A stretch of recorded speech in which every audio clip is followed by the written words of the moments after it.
Good morning.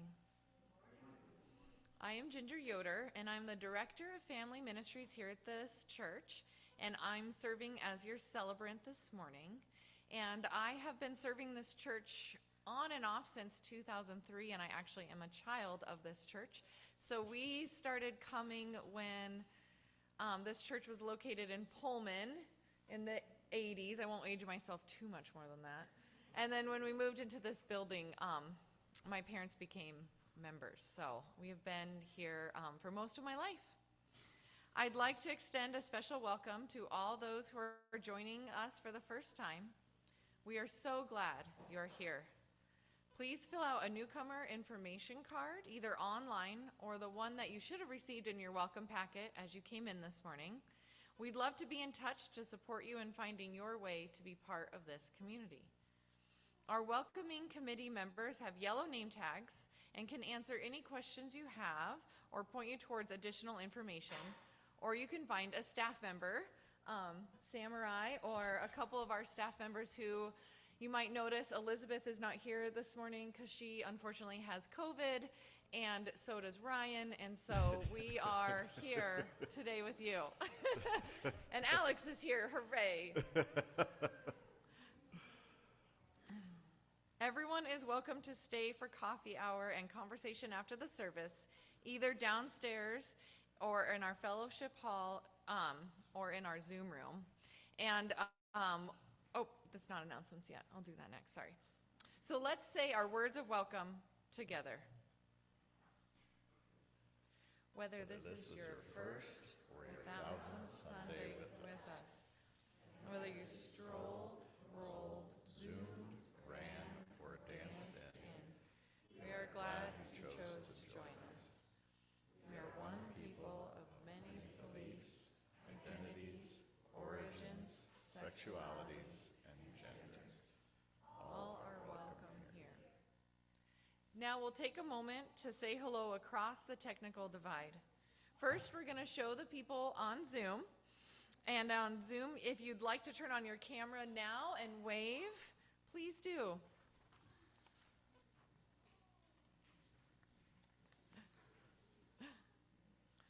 Now, people who are attending service in our building, it's your turn to wave.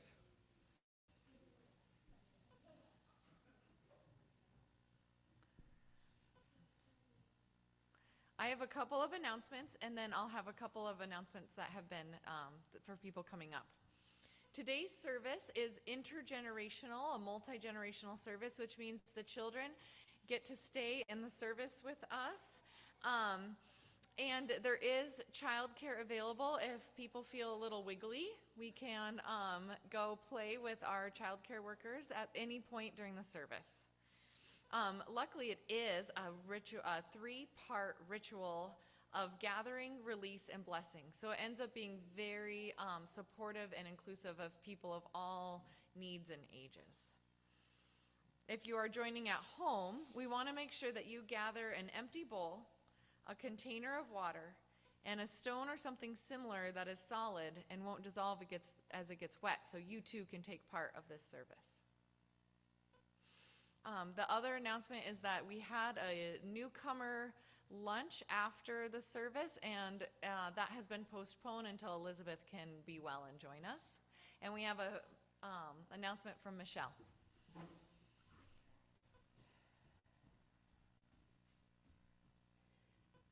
We are going to be hosting Family Promise next week, and there are currently no families being sheltered by Family Promise, but we still need people to sign up to volunteer. We have Martha, I see you over there. Thank you for signing up. We have openings for suppers, for hosting, and for overnights. So if you have any questions about it, I'll be around after church. I can help get you set up with it. Thanks.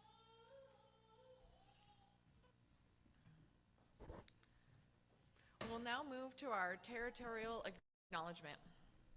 We preface the service by acknowledging our church was built on the ancestral homelands of the Nimipu, called the Nez Perce by the French-speaking traders, the Palouse, and the Shishums, called the Coeur d'Alene. Let us pause and remember that we live on ground that is sacred, ground that was stolen, ground that cries out for justice and for responsible stewardship.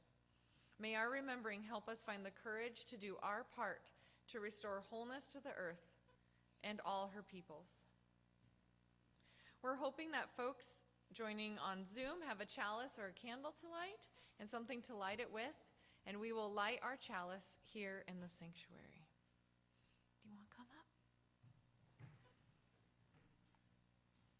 Let us light our chalices together.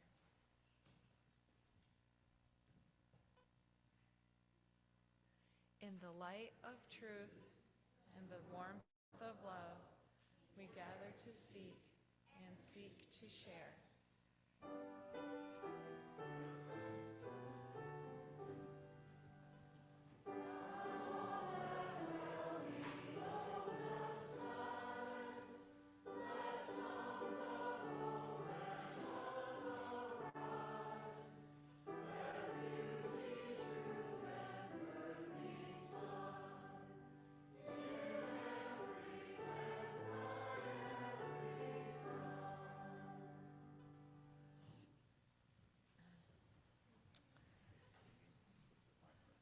think it is, yeah.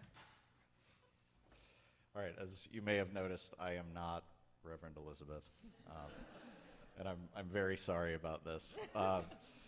My name is Sam Welsh. I'm the music director here. I'm also the technical advisor. You may recognize this side of my face from when I'm at the piano. This is what I look like when I'm not at the piano. Know that Elizabeth wrote this. I did not write this, so consider me her conduit for today. We're going to start right in. Today is a special Sunday for us. This is our annual water communion ceremony, our in-gathering service marking the beginning of the new church year. So for our service today, we're going to wonder about three different things. What does it matter, or what does it mean to gather together? What are we carrying that is heavy or hard that we might want to lay down? And how can we lift each other up when the going gets tough? So we'll be using ritual to help us find answers to our wondering questions, because sometimes our bodies know the things that our brains don't understand yet. Using our bodies to help us wonder can mean that we discover those things, but only if we listen past the silly stuff and the wiggly stuff to the wise places in our bodies. I know you know how to do this, but let's practice with the hands up meditation. So first we'll close our eyes and take a couple deep breaths, and then I'm going to ring the bowl. Clover's going to ring the bowl. Oh, okay. You have a different bowl. We did it. We Okay. wanted the kid to do it. All right, cool. I like that. So Clover's going to ring the bowl. We're going to put our hands up in the air and then listen for the ringing, lowering our hands slowly and opening our eyes only when the sound finally stops. So we're going to see who can listen the longest. So let's all take a nice deep breath together.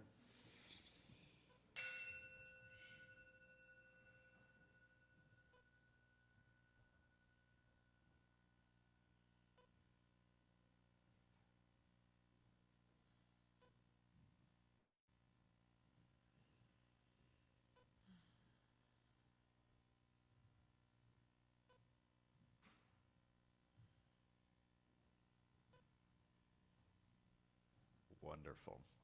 And let's start by singing hymn number 347, Gather the Spirit.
It is good to be here together.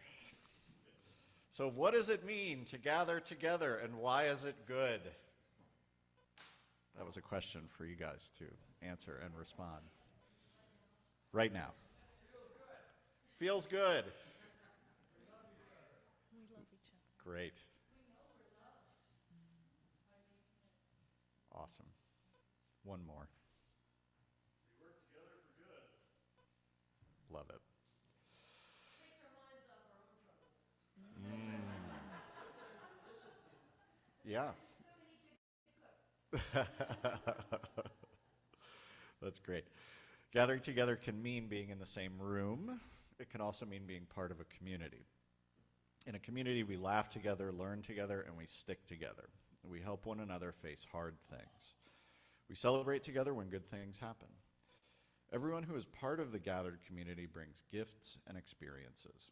We each bring strengths and weaknesses. We also bring old patterns and bad habits. So sometimes we can get on each other's nerves. That would never happen here. But luckily, you don't need to like someone to love them. More than that, you definitely don't need to like someone to treat them with kindness and respect. When we gather here at church, we're celebrating all the ways we are connected and interdependent. We're acknowledging that we are stronger, more courageous, and more resilient when we are part of a gathered community. The first part of our ritual is about what happens when we gather. So if you brought water today, you can hold the vessel with the water in it in your hands. And if not, maybe put your hands over your heart or imagine that you're holding some water. And we're going to think together. Each of us is unique and special. We have gifts and stories, things that we like and things that we don't like, hopes and dreams and sorrows. In this community we gather, and we get to bring our whole selves, just as we are. Our lives mix and mingle, and we are changed by our relationships with each other. Everyone has something to teach everyone else. Everyone has something to learn from everyone else. As we combine our water, it may symbolize all the ways we are connected. We are connected to each other. Once the water is in the bowl, we can't pull out what we poured in. We are connected to everything that is. The molecules of this water have cycled through every body of water on earth. For those of you who are here in person, you'll see 3 stations up front and 1 up in the balcony. And when you're ready, you can choose one and pour a little water you brought with you or some of the water from the pitchers on the table into the bowl. It is, if it's hard for you to move around, please raise your hand and I will bring a bowl and water to you. After you pour your water, also grab a rock from the station. If you're at home, go ahead and pour your water into the bowl you found, knowing that these molecules too have been everywhere and you are connected to this community and everything that is. Please begin.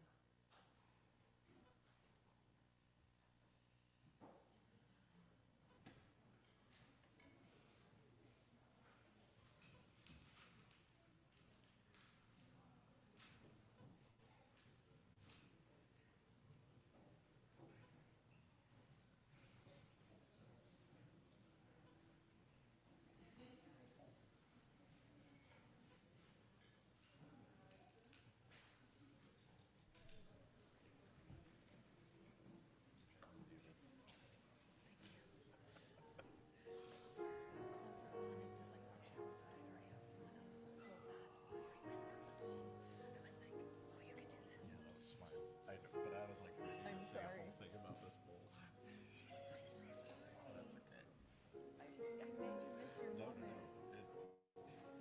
it's fine. Yeah, she was like, I want one too. And I was like, you can bring this bowl. Well, it's perfect.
So was there anybody that didn't get a chance to do water? We can bring the portable version to you.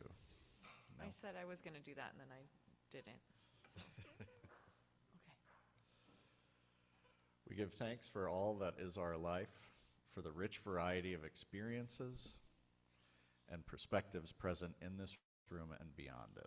This, then, is our holy water. It represents each of us, our lives, our hopes, our dreams, and our journeys.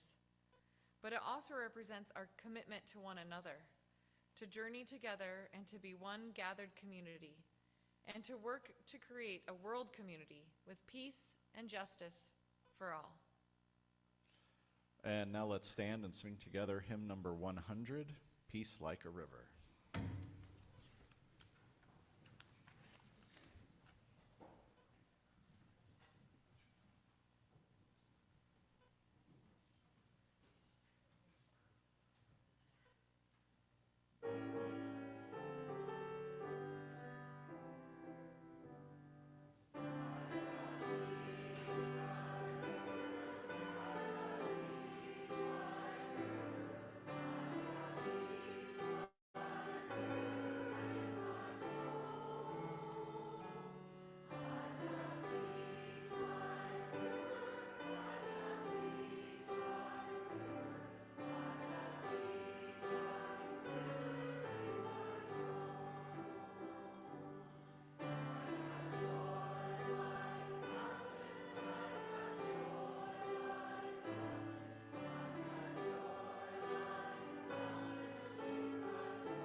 Now let's take a moment to engage in the practice of generosity together. For those of you who are able to make a financial contribution, the logistics are on your screen. We typically give away all of the cash from our Sunday morning offering to local charities whose missions align with our values, a program called the Month of Sundays. This month, your donations will go towards keeping our little free pantry stocked, an endeavor that has been more challenging than we anticipated. And if any children brought food for the little free pantry, you can come up and bring them to the steps now.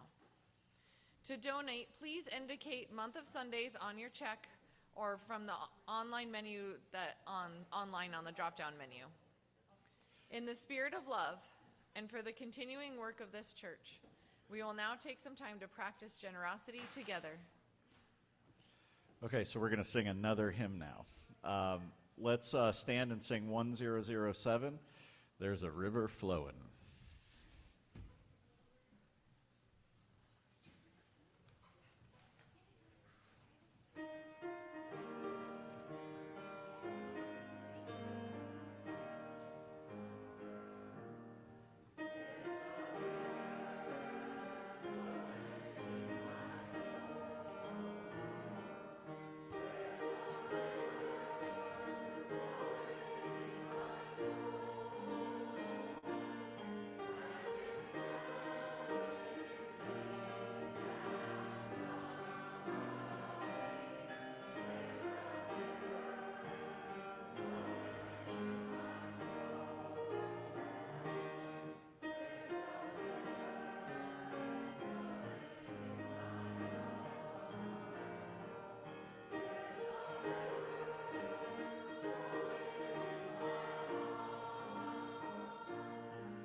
Getting my exercise today.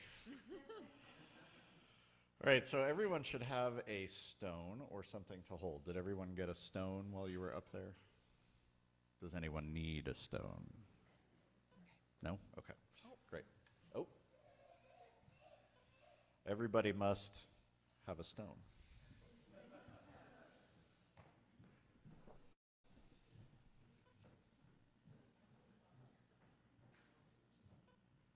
Awesome. So this next part of our ritual is about laying down some of our burdens. Being human can be hard. We get hurt and frustrated. Hurt and frustrated people are more likely to do unkind things, and so the hurt ripples out generation to generation. Our world has some big problems, and it can be hard to stay hopeful. We sometimes feel guilty about mistakes that we've made or opportunities we've missed. We sometimes feel sad about things or people we've lost. So I'd invite you now to take a moment and close your eyes, check in with your heart. What are the heavy things that you are holding on to? What is weighing you down?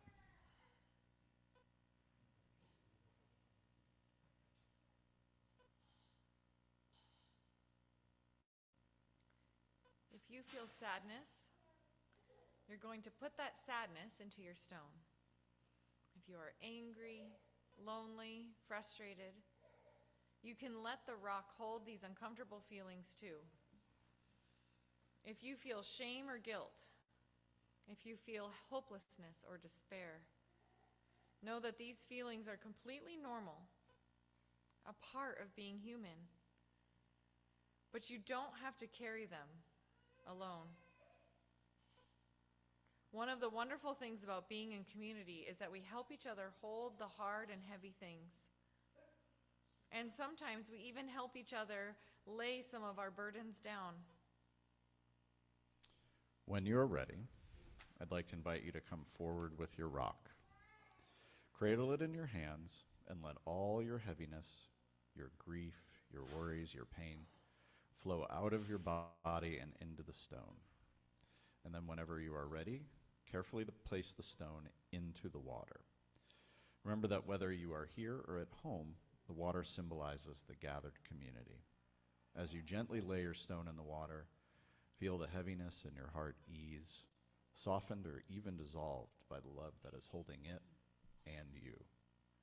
I invite you to come forward now, and if getting around is hard, raise your hand and we will come to you.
Should we read the whole?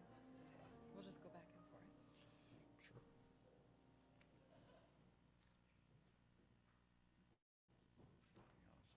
In the days and weeks to come, remember this.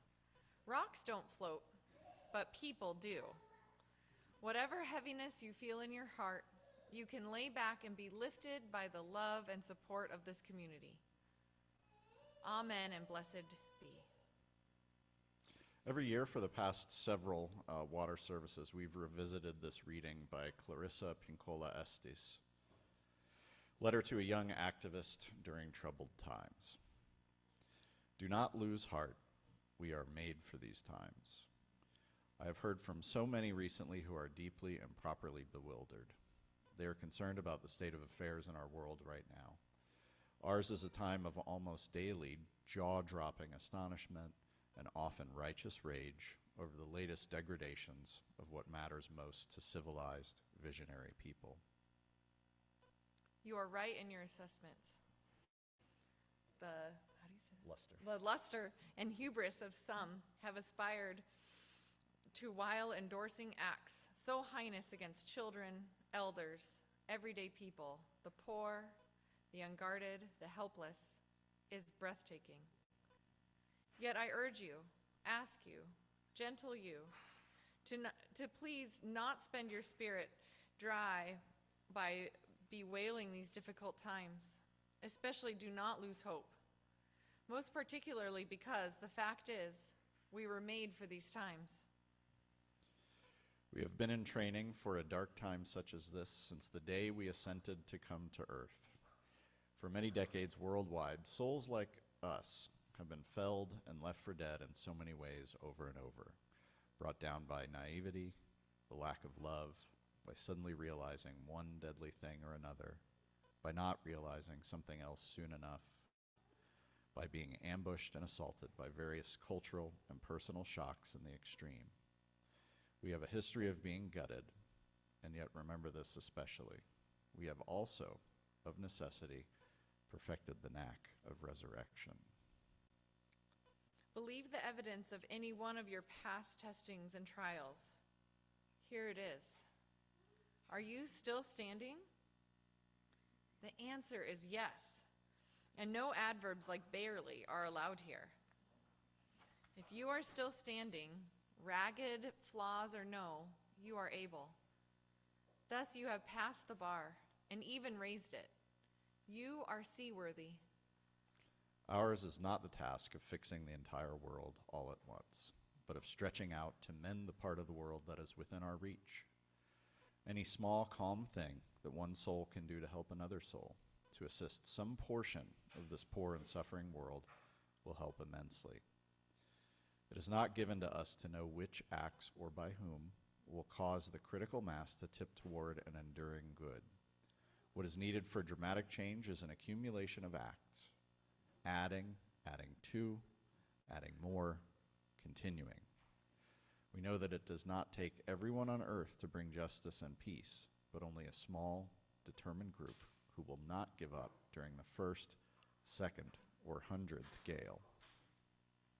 One of the most calming and powerful actions you can do to intervene in a stormy world is to stand up and show your soul. Soul on deck shines like gold in dark times.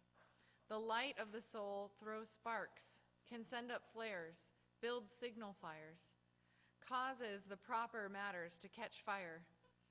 To display the lantern of soul in shadowy times like these, to be fierce and to show mercy towards others, both are acts of immense bravery and greatest necessity. Struggling souls catch light from other souls who are fully lit and willing to show it. If you would help to calm the tumult, this is the one of the strongest things you can do. There will always be times in the midst of success around the corner, but as yet still unseen, when you feel discouraged. I too have felt despair many times in my life, but I do not keep a chair for it. I will not entertain it. It is not allowed to eat from my plate. The reason is this: in my uttermost bones, I know something, as do you. It is that there can be no despair when you remember why you came to earth, who you serve, and who sent you here. The good words we say and the good deeds we do are not ours. They are the words and deeds of the one who brought us here. In that spirit, I hope you can write this on the wall. When a great ship is in harbor and moored, it is safe, there can be no doubt. But that is not what great ships are built for. This comes with much love and prayer that you will remember who you came from and who you came and why you came to this beautiful, needful earth.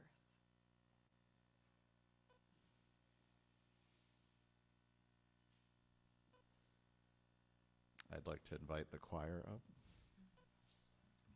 And everyone else, I'd like you to pay attention. Because we'll be singing this song again at the end. So if you feel inclined to join in some way, of course you're welcome to. But know that you'll definitely get a chance to do so at the end when you're required to join in.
Is this me again? I guess it is. Okay.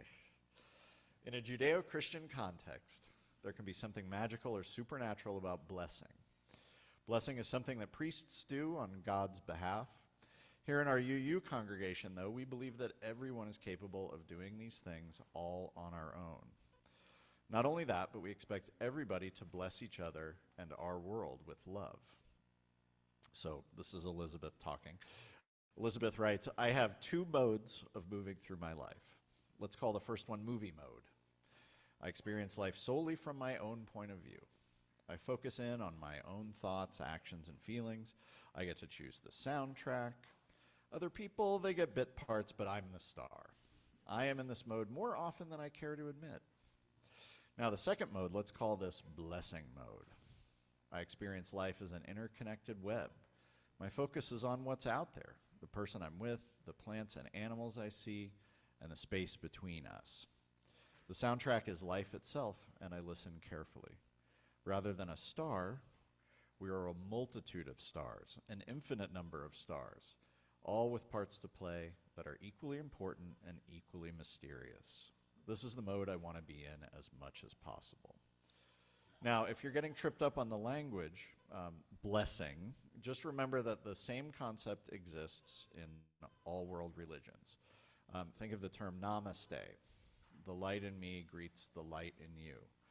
Or the Buddhist practice of metta, loving kindness, that we practiced last week.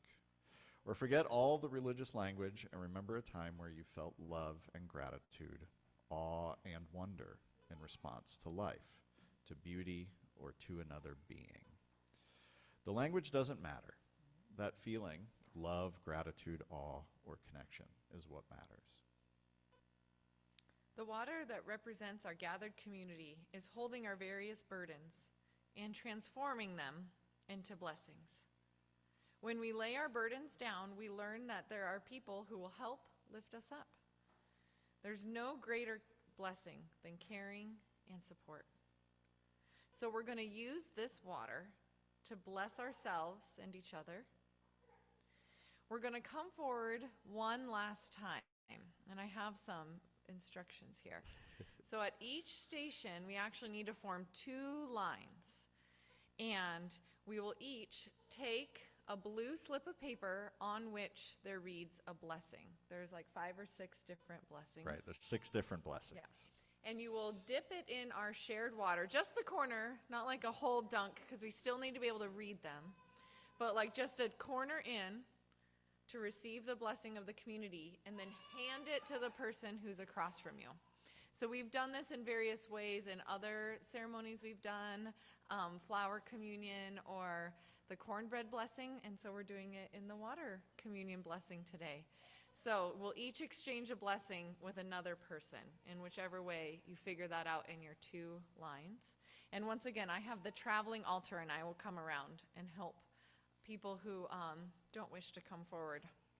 And for those of you at home, what I'm going to do is put on some music, and then I will read each blessing, and Alex is going to also paste them into the chat, and then you can decide which one calls to you the most. So go ahead and come forward now, and we'll see how many layers of technical success we're able to generate.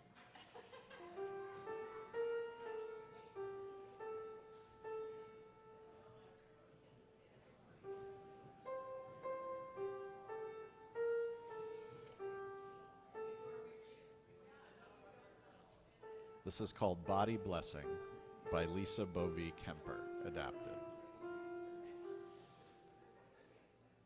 Touching hands to your own forehead, we might say something like, may you be blessed with wisdom, knowledge, and understanding. May your intellect take you far on your journey. You've been blessed with reason and free will. It is your call every day to use these gifts. Touching your throat, you might say something like, may you be blessed with voice.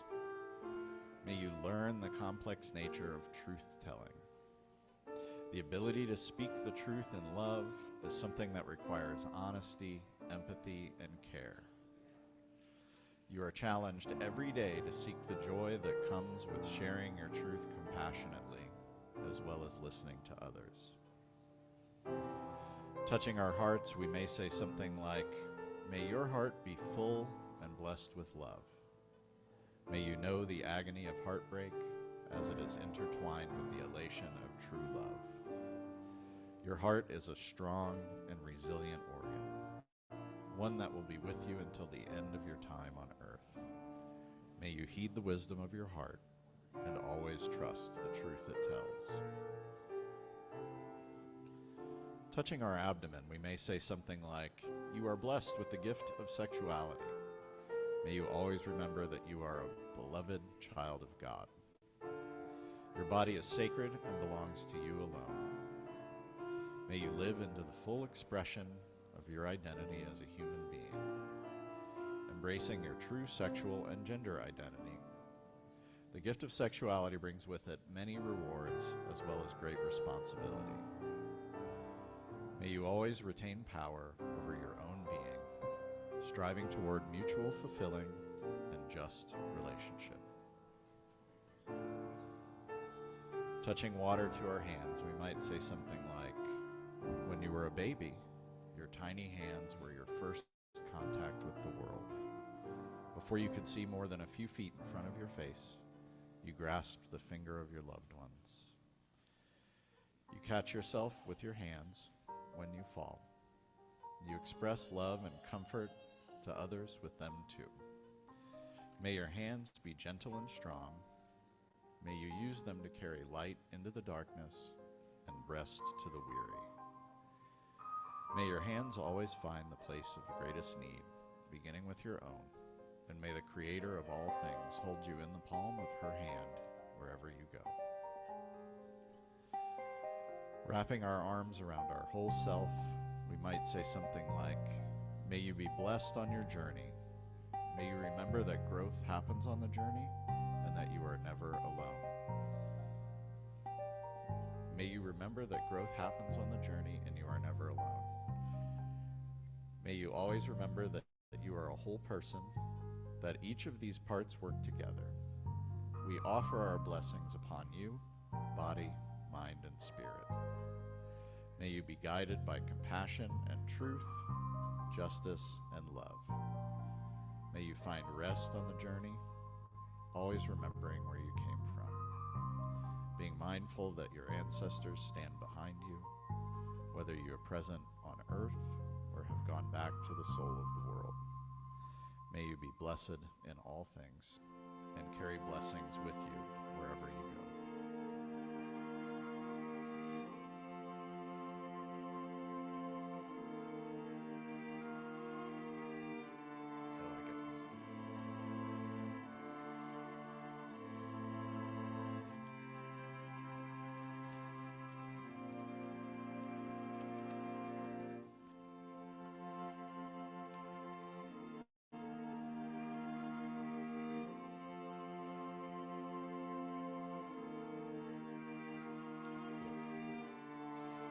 Okay, so we all remember what the choir just sang, right? Do you remember all the words? Oh, yeah. No problem. They'll be up on the screen, so we've got that part covered at least. And so it's got some energy to it. Just pick whatever part speaks to you. And it doesn't matter if the rhythms are right or even the notes, just be close. What I want to focus on is singing loud and proud. And try to find a choir member near you to latch on to. So let's stand and we'll sing Hallelujah.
join me for the words for extinguishing the chalice.